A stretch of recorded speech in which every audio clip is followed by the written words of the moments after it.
What's going on, guys? Lewis here with Precision Camera, and today Alyssa, Todd, and I are in Georgetown. We stopped by 309 Coffee to fuel up and get ready because we're gonna head over to 600 degrees to photograph some pizza shots. We're gonna shoot with Alyssa in the square, and we're gonna be using the a7R 4 today. So let's test it out and see how it does.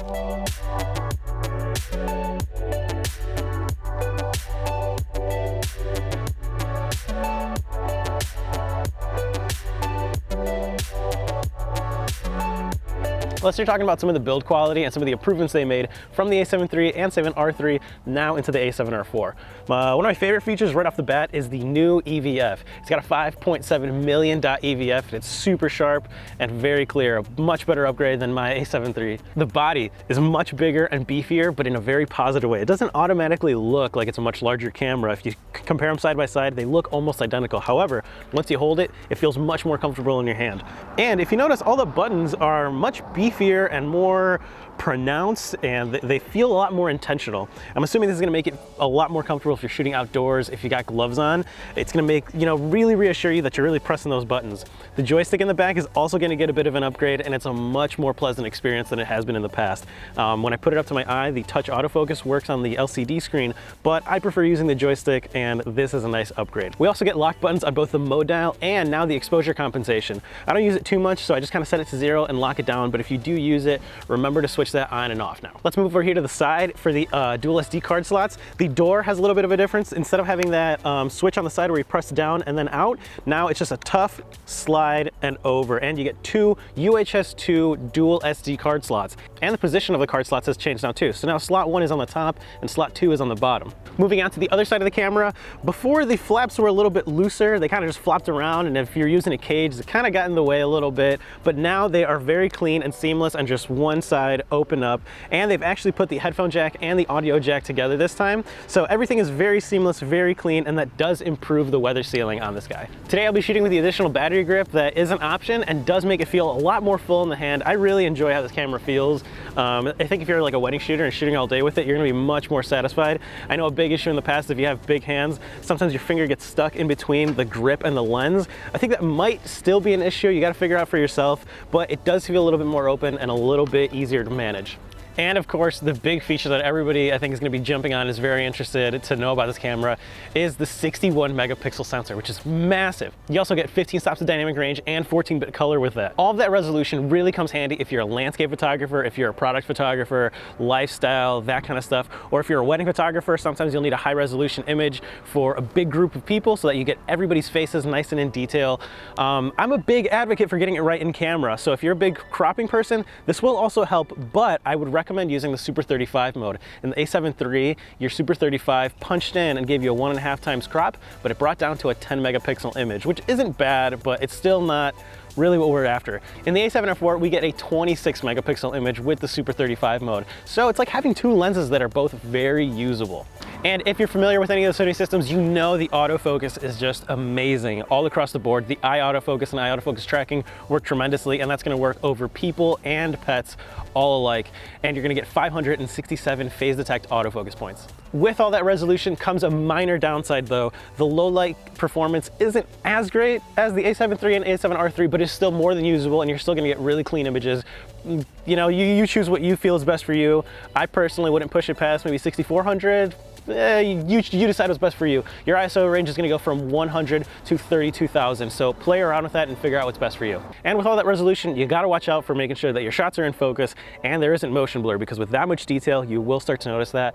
The 5-axis in-body image stabilization will help with that, and you get 5.5 stops of correction with it. And if 61 megapixels just wasn't enough for you, you also get pixel shift, which if you stick it on a tripod, you can take up to 16 shots that are going to get blended together, and you're going to get a 240 megapixel image. It is going to take a while, and it's going to take 2 gigs of storage on your SD card. So be ready for that, but you get an insane amount of detail. We won't be taking advantage of this later on today, but it is coming in super handy if you want your client to be looking at the images, or if you want to be reviewing the images as they go. But you do get really great connectivity and wireless tethering to your laptop. So you can have your laptop off to the side, shooting stills. It does have a slight delay, but it's more than usable and very, very effective. Let's talk video specs. And there's 2 camps of people on this.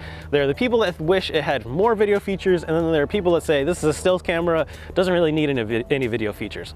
Nonetheless, you can get 4K 30 on this and 1080 with 120 frame slow-mo, so you're able to get kind of the basic stuff that you want covered all the way across. You also get continuous eye autofocus in video mode, and you have an unlimited record time, so you can shoot away. You are going to get to the point where it does overheat, so be cautious of that. That doesn't mean you can shoot for 3 hours at a time.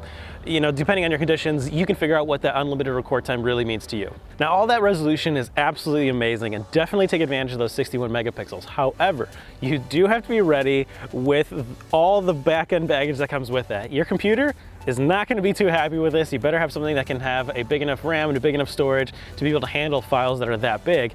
And you better have plenty of external drives, because the uncompressed 14-bit RAW files go up to about 123 megabyte files, which is, I mean, you shoot 10 of those, you're already at a gig. You can bring down that RAW file into a compressed version that's going to give you the 12-bit color, and you're going to get a 62 megabit file, which is still pretty big, and the JPEGs are about 40 megabit files, which is massive. I mean, the a7R III had 83 megabit files at the largest raw uncompressed versions. So make sure you're ready to handle all of those. And those file sizes are also going to come with a big, heavy buffering. I mean, if you're shooting at the full 10 frame per second burst mode that this guy can make, you're going to be filling up those cards quick, and you're going to be filling up the buffer. So make sure you're really taking advantage of that UHS-2 card slot and getting the fastest card you can. And in post-production, you're also going to miss out on a lot of the previews. If you're culling through a lot of images in Lightroom, you might not get previews that quickly, and that can kind of get a little bit annoying. And if you're using some of those images to edit in Premiere or Final Cut and splicing them into videos, I've heard of it crashing them. So make sure you have all your stuff up to date and that you're managing those file sizes the way you need them. So, and change your shooting style accordingly. You know, if you're typically someone who shoots a lot of images during a shoot, maybe slow it down a little bit if you're going to be using this guy. And let's be honest with ourselves, if you're not putting every image up on a billboard and you're not putting every image out as big as you can get it, and you're mostly sharing online, this might be a little overkill. For Instagram and Facebook, you're gonna have to crunch those images down a lot, and you're not gonna be able to take advantage of a lot of the big resolution in there, so keep that in mind. So a couple final thoughts. The a7R IV is a big competitor in the medium format world, and if you need insane resolution and insane detail, this is a really, really amazing camera to get. It does have its drawbacks. You know, the ISO isn't the greatest. It's still really good, but it's not the greatest as we're kind of used to in the Sony world. And the file sizes are really big. But if you're looking for that high resolution, you're probably already expecting to manage files about that size anyway. The cool thing is it's not really intended to be a video camera, but the video works out really great. And it's not really intended to be a sports wildlife, but with 10 frames a second and the autofocus as fast as it works, you can entirely get away with using it as a wildlife or sports camera and still get high resolution images that you can crop into really, really well. So if that fits your needs and it's in your budget, I would completely recommend it. If you're an a7 III shooter, this might work great as a secondary camera, especially if you're a wedding shooter that needs high-res shots for big groups or details. This will really come in handy. Hop on to precision-camera.com, place your order for one of these today, and follow our social media channels below so you can keep up with everything that Alyssa, Todd, and I are up to, as well as all the precision camera stuff that you could possibly ever dream up. Subscribe to our channel, and I'll see you guys on the next one.